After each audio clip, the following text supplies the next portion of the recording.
Hey everybody, good afternoon. Welcome to the channel. My name is LaShonda and I just pray that you all are doing well. I just want to get in here really quick to talk about some of the things that we are seeing happen now that God has been warning us about, that He's been warning some of us about, which is these shortages. Okay, shortages. And I know before, you've heard about, there being food shortages, supply shortages, things like that. And we may have seen some of that before.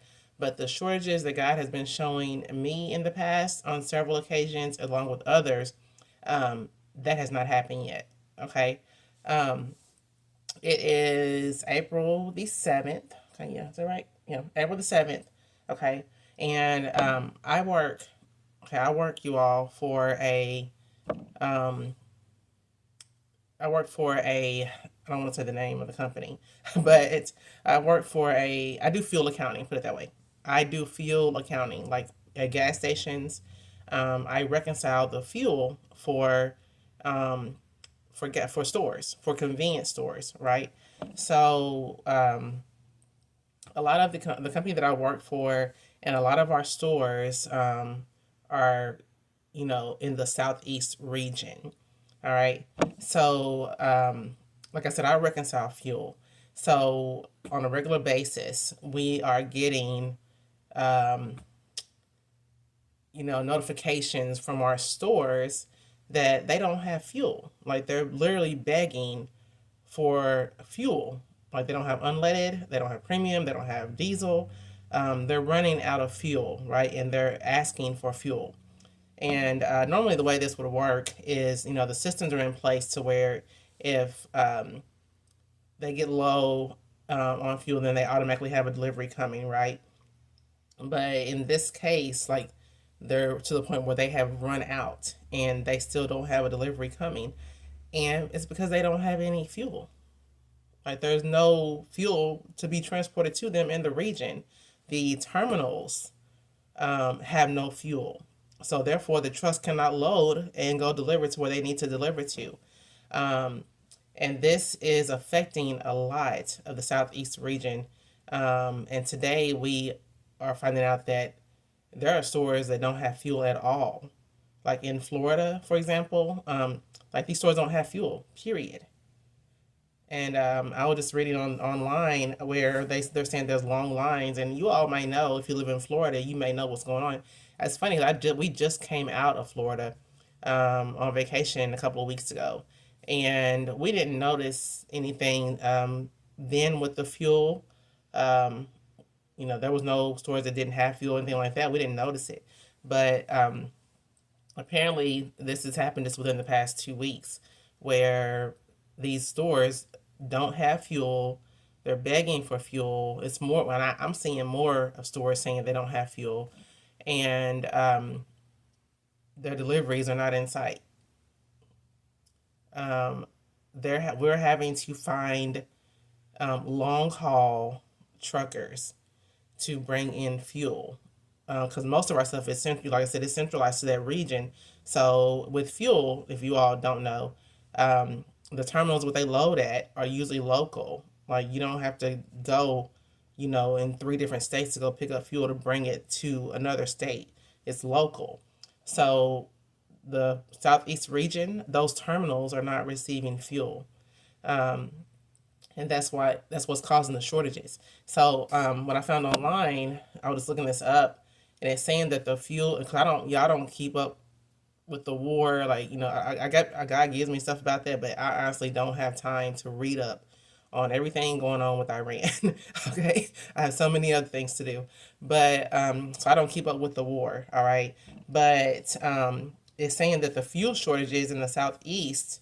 This is the southeast United States. Okay, it's primarily driven by a global oil supply shock caused by Iran's closure of the Strait of Hormuz, exacerbated by panic buying and logistical constraints. Okay, the crisis started in March 2026 and has seen sharp gasoline and diesel prices spike, with shortages affecting regional fuel availability. Okay, and yes, we know the prices of gas has shot up. All right, But it says the key causes and factors: the Strait of Hormuz, I think I'm saying it correctly, closure, following the attacks on Iran by the U.S. and Israel in February. Iran closed this key maritime route, stopping 20% of global oil flow and creating what the IEA calls the largest supply disruption in history.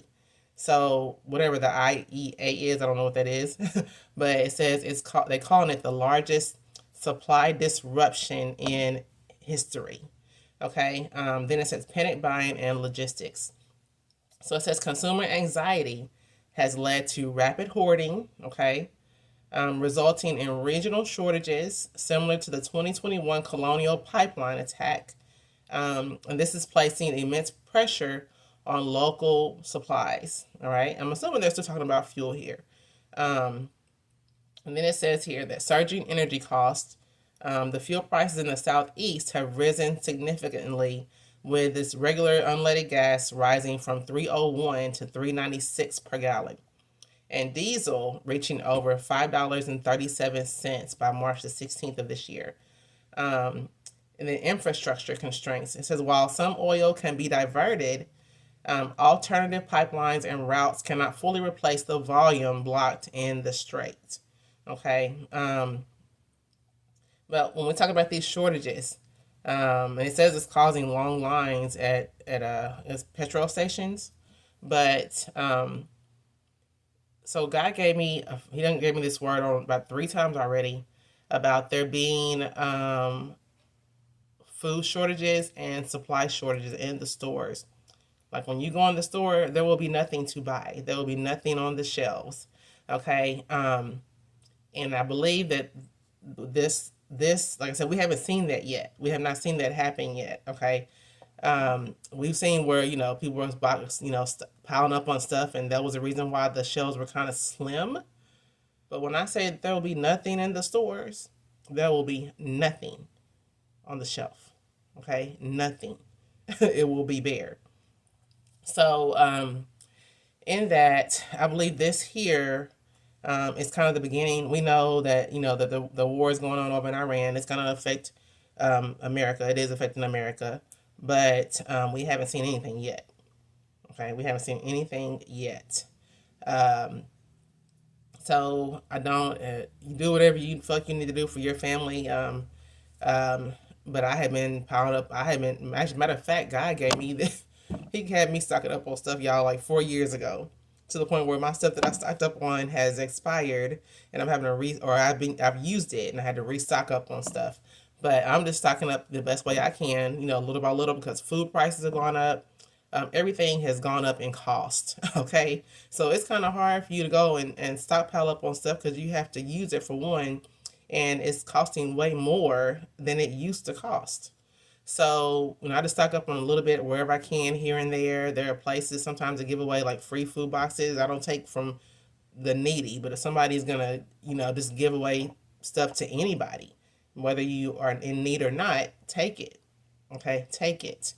But I won't put myself out there saying that, I'm poor or I'm low income just so I can get some free food. I will not do that. Okay, but there are places around here that are just giving out free food boxes to anybody, right? So take advantage of stuff like that. But stock up on whatever you can, okay? Dry goods, water, okay? Even like, just household things you need, like maybe tissue or extra soap or extra toothpaste, things like that, whatever you can find, okay? Because it is going to be very hard to get some of this stuff. Right? We don't know when this is going to happen, but it is going to happen. Okay, it's going to happen.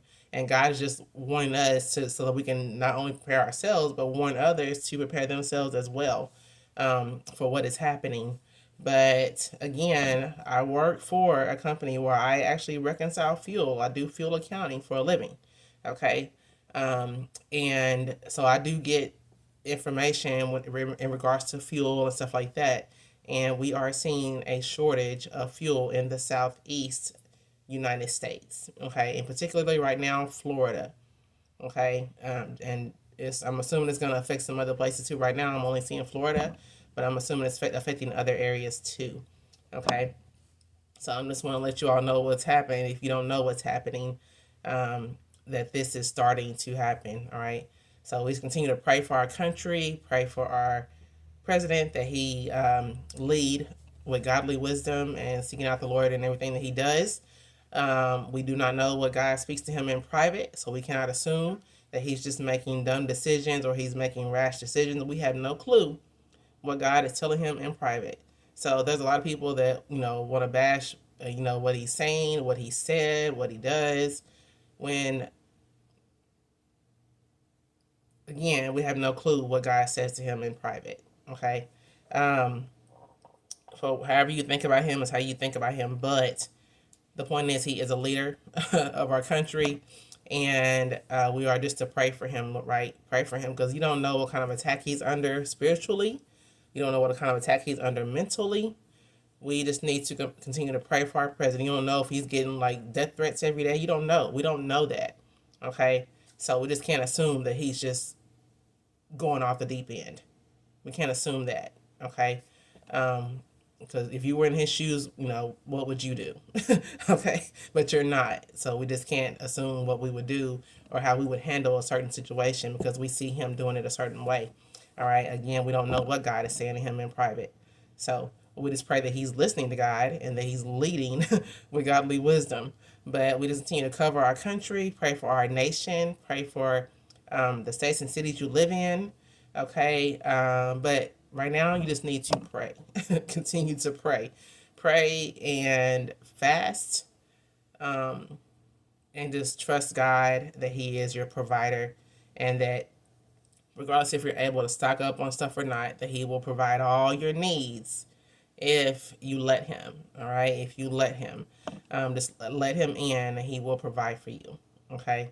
But just want to get that out there. And then I pray that you all are moving wisely and making wise decisions, and that you all have a blessed day and a glorious day. Okay. Bye-bye.